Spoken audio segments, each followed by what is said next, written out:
الحمدللہ رب العالمین الصلاة والسلام علی رسولہ الکریم اما بعد اعوذ باللہ من الشیطان الرجیم بسم اللہ الرحمن الرحیم رب اشرح لی صدری ویسر لی امری واحلل عقدۃ من لسانی یفقہوا قولی۔ السلام علیکم ورحمۃ اللہ وبرکاتہ۔ اللہ تمام کو خیر و عافیت سے رکھے۔ میرے دوستوں، اتنے دنوں سے میری ویڈیو اس لیے نہیں آ پا رہی تھی کیونکہ میرے یوٹیوب چینل پر یوٹیوب نے بین لگا دیا تھا۔ میں نے ایک ایسی ویڈیو پوسٹ کر دی تھی غلطی سے جس میں ایک انجری، ایک سوسائڈ اٹیمپٹ کیا جا رہا ہے، تو وہ مجھے پوسٹ نہیں کرنی چاہیے تھی، لیکن اس کی وجہ سے یوٹیوب نے مجھ پر کچھ دنوں کا بین لگا دیا تھا۔ تو جب بین ہٹا تو میں نے سوچا پہلی ویڈیو رکشا بندھن کے دن بناؤں گا۔ آج رکشا بندھن ہے، پورے ہندوستان میں یہ تہوار منایا جاتا ہے۔ بہنیں اپنے بھائیوں کو راکھیاں باندھتی ہیں، تو سو کالڈ مسلمس جو مشرکین کے درمیان رہتے ہیں ان میں بھی یہ رواج پایا جاتا ہے کہ وہ بھی اپنی بہنوں سے راکھی بندھواتے ہیں۔ ہمارے گھر میں بھی ایسے ہوتا ہے۔ تو جب ہمارے گھر میں ہوتا ہے تو شروع میں نے جب اسلام قبول کیا تھا تو میں نے اسے منع کیا تھا، میں نہیں مانے یہ لوگ۔ اس کے بعد میں نے بولنا چھوڑ دیا۔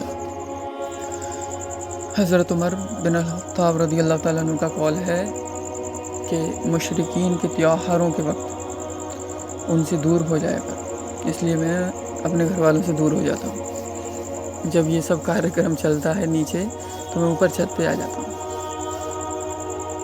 میں نے اپنا کام کر دیا کہہ کر، اب وہ مانے یا نہ مانے۔